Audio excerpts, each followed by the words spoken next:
Maybe you should pay the bill and leave." My son-in-law Derek said it casually, almost like he was offering me a choice. But everyone at that table understood what he really meant.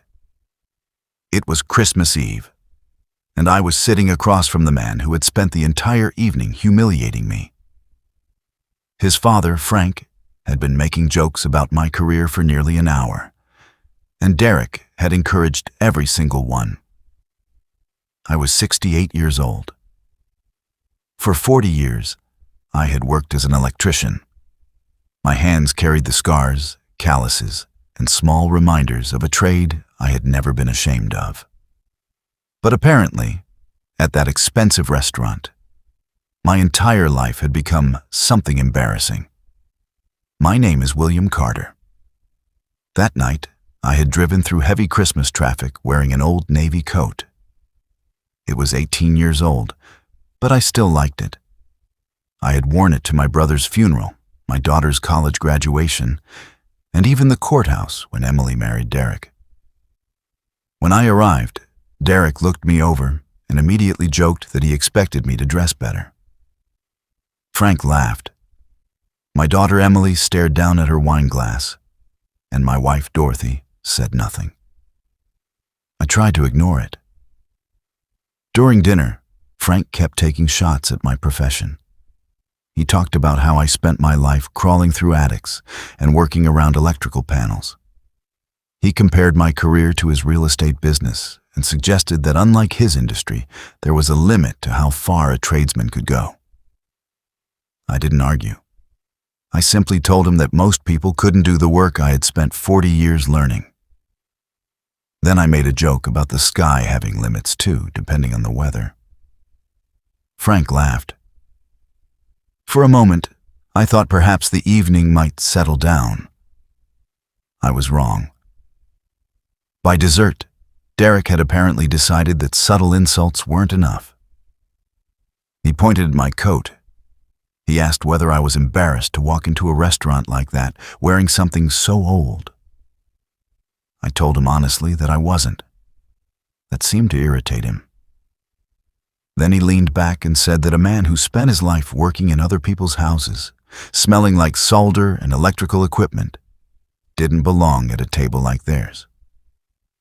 He said I lowered the quality of the entire table. Nobody defended me. Not Frank, not Emily, not even Dorothy. Dorothy finally tried to speak, but Derek interrupted her. If he doesn't like it, he can leave. So I did. I stood up calmly and asked for the check. The total came to $411, including the tip. I paid every dollar. Then I put on my old navy coat, looked at my family, and said, "Merry Christmas." I asked Dorothy if she was coming home. She quietly said she wanted to stay a little longer. So I walked outside alone. The parking lot was dark and freezing. I sat inside my truck for several minutes without starting the engine. I wasn't crying. I wasn't shouting. Something else had happened. Something had finally become clear. For years, I had been paying bills for people who treated my generosity like an obligation. I was covering their insurance, their phone plans, their contractor expenses. And I had convinced myself that helping my daughter and her family was simply what a father was supposed to do. But as I drove home that night, I made a decision. I wasn't going to punish anyone. I wasn't going to create a scene. I was simply going to stop paying for a life in which I was apparently not welcome. And the next morning, when my friend Ray arrived at my house with homemade cornbread and heard what had happened, he asked me one question.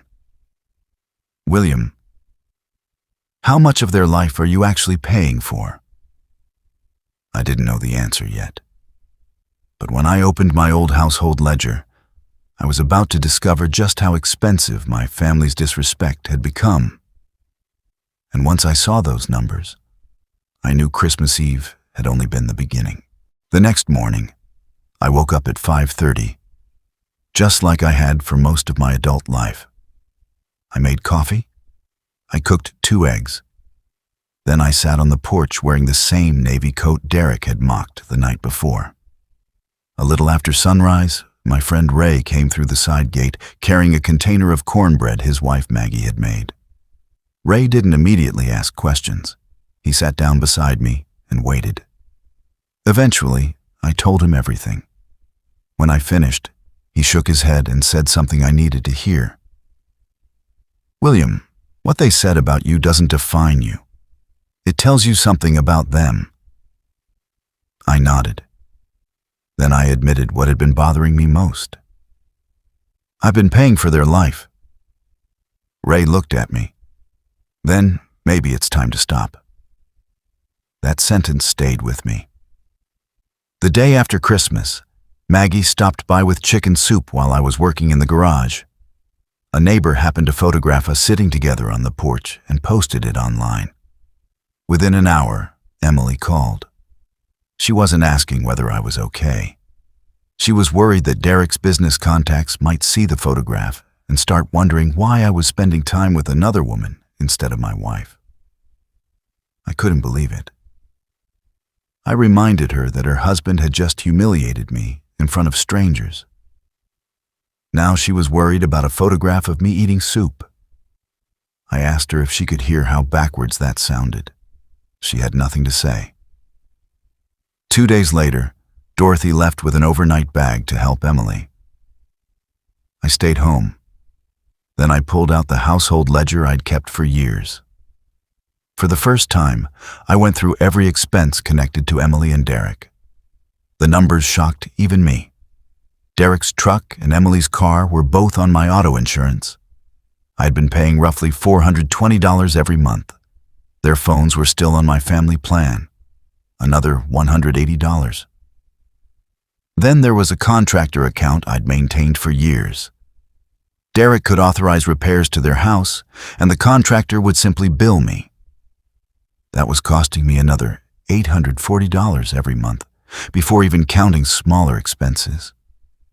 I stared at those figures for a long time. Then I made 3 calls.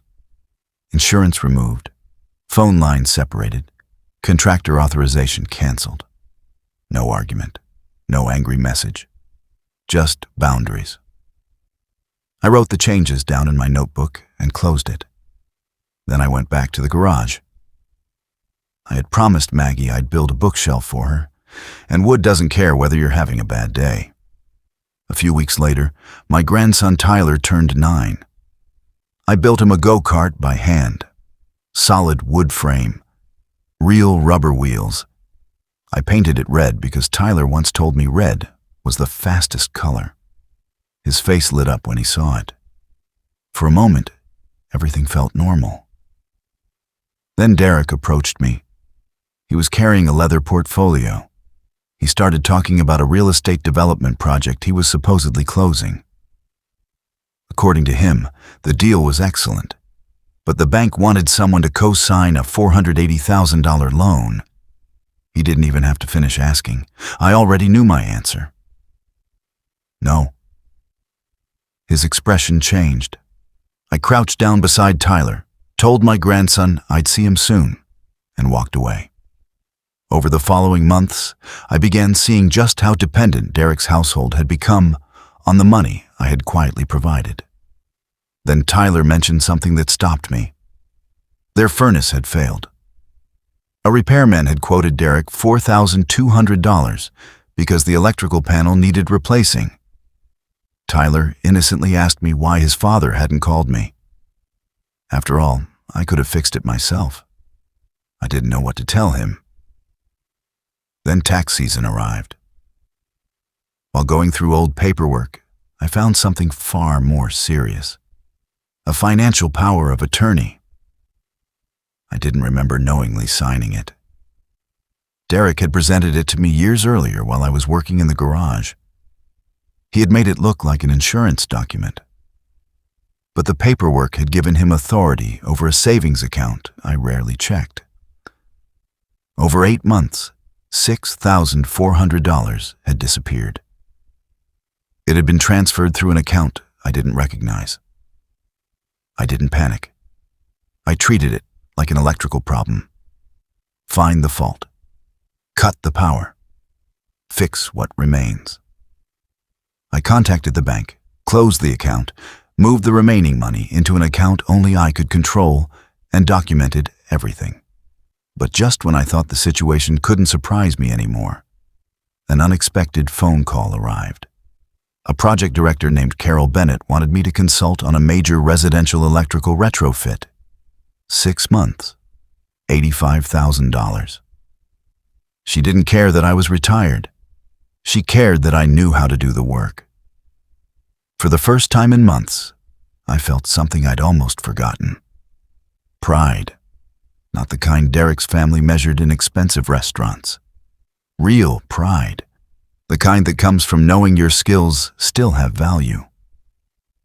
And when I told Ray what the job was worth, he laughed so loudly I could hear Maggie laughing in the background.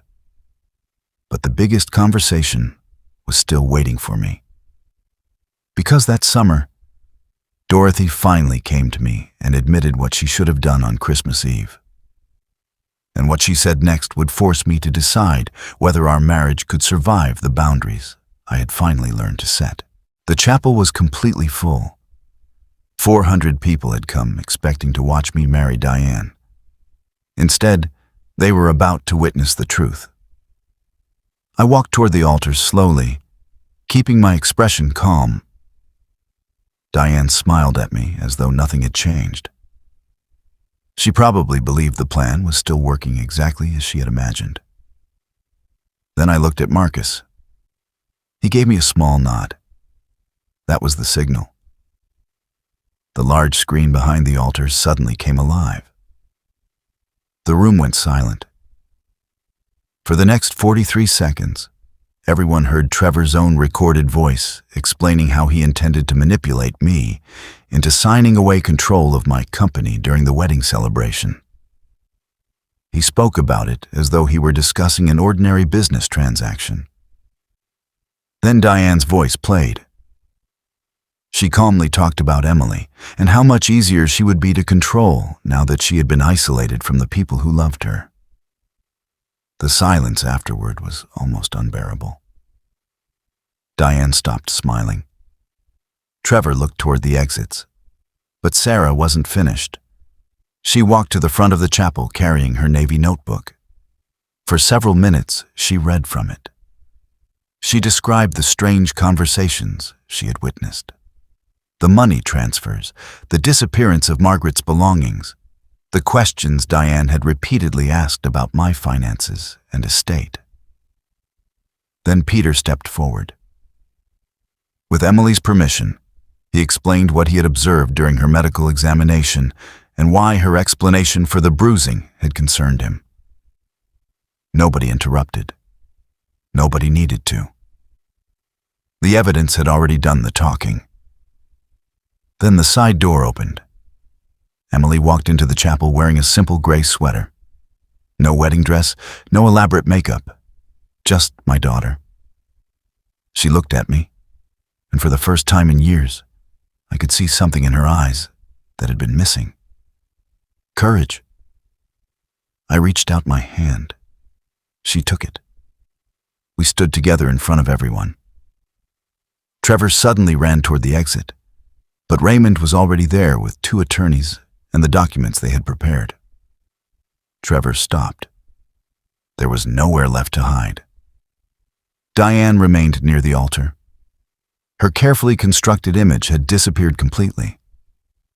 The woman who had spent years presenting herself as gentle and understanding now stood exposed in front of everyone she'd tried to impress. I looked at her one final time. I didn't feel victorious. I felt relieved. The wedding was over before it ever truly began. The food prepared for hundreds of guests was later donated to local shelters. The flowers remained in place because, in my mind, they had done nothing wrong. That evening, I went upstairs. Margaret's photograph was still packed away in a storage room. I carefully removed it from the box. For years, it had hung at the top of the staircase. I placed it back where it belonged, Then I went to Sarah. After everything she had done, I promoted her to head of household operations. She deserved it long before that day. Later, I found Emily sitting in the garden with Cody. She told me something I will never forget. She said that for 2 years, she had felt as though she was holding her breath. That afternoon, she finally felt like she could breathe again. Cody ran toward me, holding a small feather he had found in the garden. He had no idea what his innocent words had set in motion. He didn't know that by trusting his grandfather with a truth he barely understood, he had helped expose a plan that could have destroyed our family. That night, I sat alone at my desk and opened my notebook. I wrote 3 words. I was loved. Not by Diane. Not by someone who wanted access to my money or my company. I was loved by Margaret, who had shared 38 years of life with me without ever demanding anything in return. I was loved by Emily, who endured silence because she was trying to protect her son. And I was loved by a little boy who didn't understand the danger around him, but knew one thing was wrong and trusted me enough to say it. I had spent years believing that losing Margaret meant I had lost the greatest love of my life. That morning taught me something different. Sometimes love doesn't arrive dramatically. Sometimes it appears as a frightened child whispering the truth. Sometimes it is a daughter finally finding the courage to speak. And sometimes the people who protect you are the ones quietly standing in the background, collecting facts while you are too blinded by trust to see them. I almost gave everything away because I was afraid of being alone. But in the end, I discovered something far more valuable than money, property, or business. I discovered who truly belonged in my life. And I learned that when someone tells you the truth at great personal cost, you should never ignore them. Because the truth may arrive quietly, but when it finally speaks, it can change an entire family forever.